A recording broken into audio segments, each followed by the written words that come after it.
So we'll start with our first speaker, Alexandra Coppa, who's from Rhode Island. And I'll let all the speakers talk about their own story. So that's my only introduction.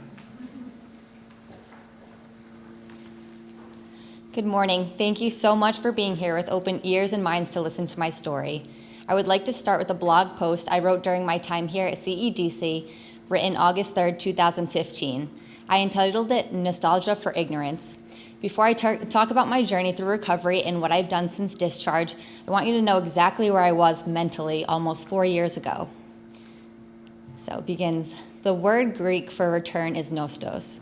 Algos means suffering. So nostalgia is a suffering caused by an unappeased yearning to return.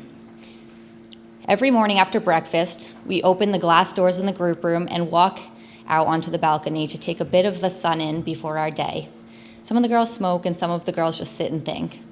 I like to look over the balcony at the people walking around Harvard Square to their unique destinations. I think about how different my life is from theirs, not only because I'm in recovery, but because even when I'm on the outside, my perspective is so separate from theirs. These past 2 years have been a process of me forgetting how to live rather than learning how to thrive. College for most is a time to become independent and explore new passions, experiences, and life choices. Last night I couldn't sleep because of this nagging longing for this treasure that I expected to have a piece of 2 years ago. I began to swipe through pictures from my freshman year at Brown and was pained to actually visualize the spark and vitality drain from my eyes as the year progressed in the album. I felt a pang in my heart grow stronger and more painful as I remembered the hardship grow with each month that passed by. I saw my weight increase, and I recall the tears and shame I felt and heard myself telling my friends to go out without me because I was not good enough to be in public. I saw the weight come off and my skin become pale and bruised. I heard my thoughts counting every single calorie, enduring every moment of exercise down to the second, repressing every rumble in my stomach, and feeling delusions of fat forming around my midsection with every bite of the baby carrots I ate for lunch. I feel like I'm going to throw up as I write this. Remembering these emotions isn't just hurtful, it's sickening. I'm forcing myself to write this just so I can get it out of the depths of me because I don't think I have been this uncomfortable confronting anything in a really long time. Plus, I just ate lunch, so I feel like a fat piece of crap complaining about when I was too skinny. And both ways, I'm unhappy. Both ways, my heart is too close to my stomach, the acid eating up at it and numbing me to all the beauty that life was supposed to offer me.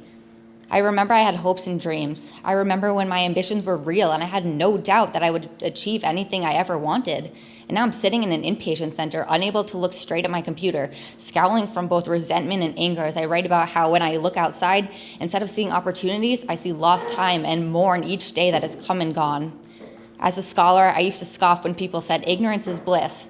But now I look back to those seminars in elementary school when our nurse introduced us to eating disorders and showed us the typical skinny girl looks at fat girl in the mirror picture, and I couldn't possibly begin to wrap my mind around the concept.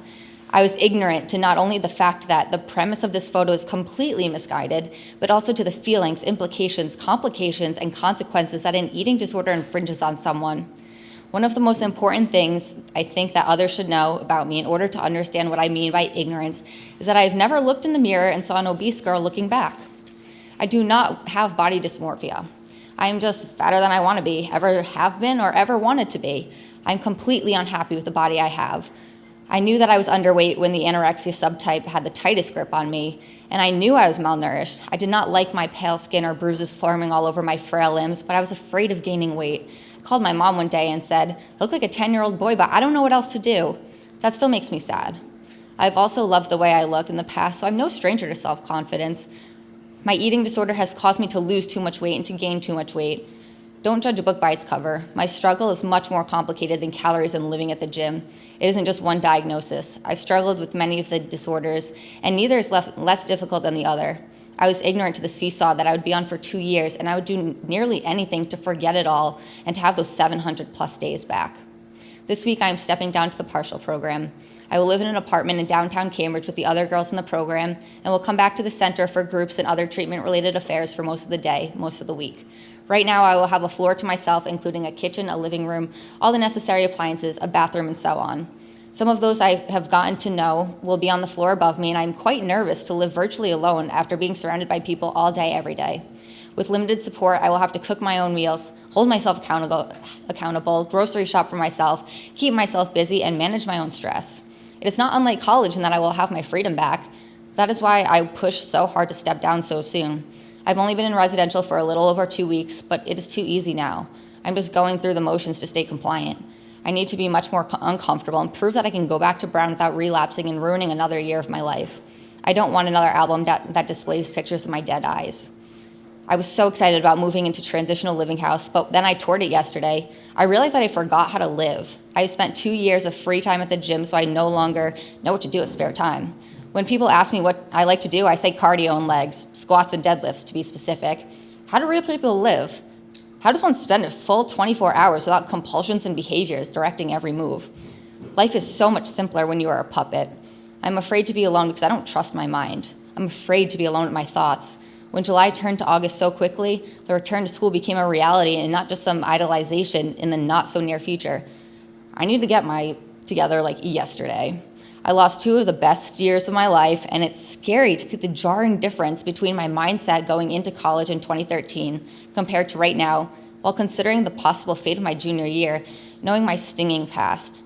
I'm scared to lose my youth to my malicious mind, but I'm ready to take the next step to prevent this from happening. It took me 2 years to hit rock bottom and agree to admit myself into treatment.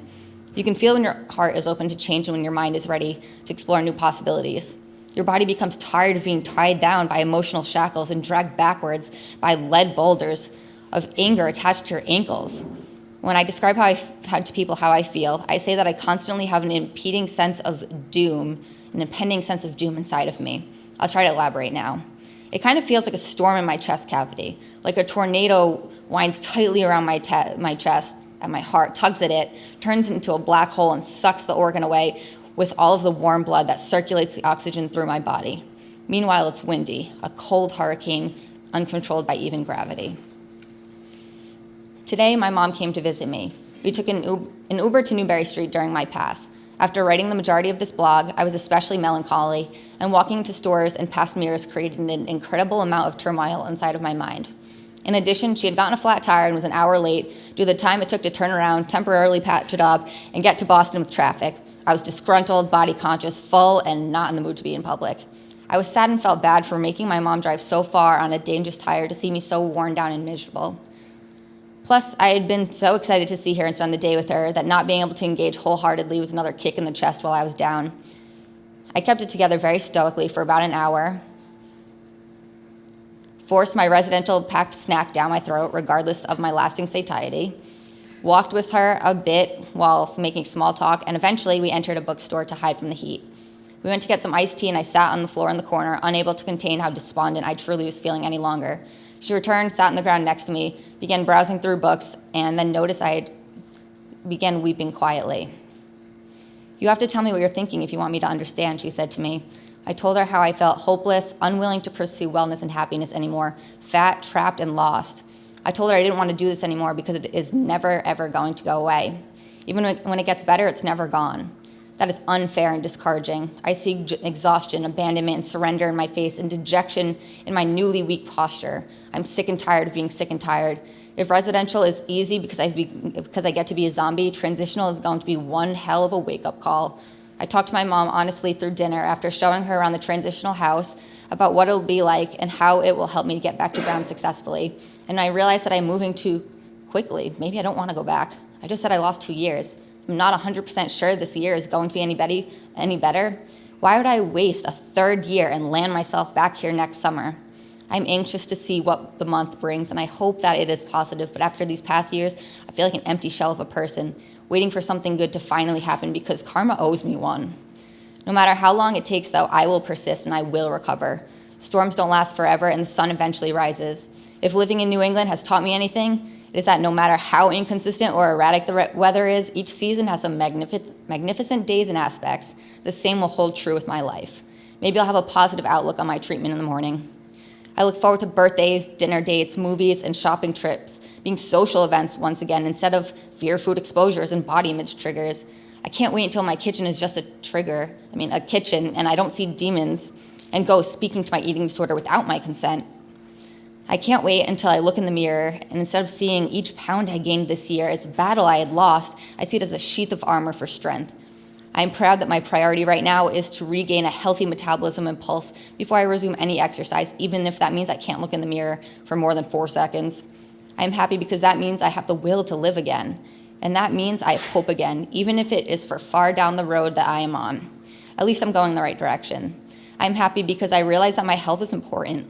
When I was pale and bruising, I insisted I was healthy just because my blood work said so. I can finally heal. My heart is open and I am no longer denying that I can't do it anymore.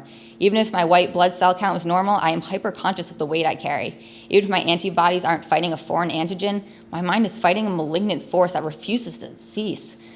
Yet each day I find it easier to give advice to others that I can believe in. I'm sure you guys know I was given the HBIC crown again today for this. I'm digging deeper and finding more pieces of myself. I'm letting myself feel pain and appreciating moments when I'm happy. I can't wait to connect with others, to feel what it is like to have enough hours in the day, to have time to learn, to have time to love, to have time for passion, to have time to relax, to have time to cope, to have time to explore, and to find myself again. I'm not my eating disorder. I am me, and I can't wait to meet myself again. I struggled with eating disorders during my freshman and sophomore years at Brown, sinking into a deep depression and losing hope that I could never recover. It all began with a diet, which I meant to be harmless, but once midterms began, it turned to a coping mechanism for the high level of stress I was under. I spent much of my freshman year starving myself, and much of my sophomore year in the gym for multiple hours starved, only to binge each night to account for the nutrition I lacked during the day. I became isolated, exhausted, and felt helpless. It was a cycle. Starve, exercise, binge, starve, exercise, binge. I always told myself that it would be a fresh start tomorrow, after compensating for the amount of food I ate the night prior, but to no avail. Eventually, I wouldn't get out of bed even to go to the gym. I didn't want to die, but I contemplated suicide to help escape the hell I was in. I was admitted to CEDC during that summer, either, I think, next week or the week after 4 years ago. It was extremely hard to be in this environment, having to listen to the directions that contradicted what my mind had been used to forcing me to do for 2 years, knowing that I would not be able to return to school in the fall if my condition didn't improve. But with 2 months of a lot of hard work, I was discharged and moved back to Brown. I started a chapter of Project HEAL, a national nonprofit which aims to raise money for treatment grant programs to provide treatment for those who cannot afford the very expensive treatment and to raise awareness of eating disorders. As a chapter founder, I act as a mentor for those who are struggling, and I knew in order to do this that I had to stay accountable for my own health and could not regress. I was discharged, and 4 days later, I was back at school, so I knew I needed a way to stay on top of my health. Upon graduation, I began working as an agent for the National Eating Disorder Association's remote helpline to provide support, information, and treatment options. Additionally, I continued to work with Project HEAL through the Rhode Island chapter. I decided to compete for the title of Miss Rhode Island, a preliminary to the Miss America competition with a platform called Healing Souls Eating Disorder Treatment and Awareness, where HEAL stands for Project HEAL. Through my research, I learned that in the US, someone dies of an eating disorder every 62 minutes. That means every day, 23 people die from a treatable mental illness. I learned that those with anorexia are 57 times more likely to commit suicide than the general population. And while anorexia is the third most common disease among young people, only 1 in 10 people receive treatment. I attribute this to the stigma surrounding eating disorders, causing people to suffer in silence, ashamed of something they cannot control. I was crowned Miss Rhode Island on May 6, 2018. This past year, I visited multiple elementary, middle, and high schools throughout the state of Rhode Island, sharing my story, information about eating disorders, and treatment options. I hope that in standing in front of a full auditorium of students and talking about my struggle, I will inspire others to come forward unafraid of the stigma with the hope that I once lacked. I'm also currently pursuing my master's degree through the scholarship awarded through the Miss Rhode Island organization and conducting a study that's still waiting for IRB approval related to adverse childhood experiences and its relationship to eating disorder, severity, prevalence, and function. Once upon a time, I was ashamed of myself and I was in a very dark place in my life, but today I walk across the stage proud of who I am and grateful to have the opportunity to advocate for those who could not advocate for themselves. Recovery is possible and help is available. You are worthy of recovery and you deserve happiness. Thank you.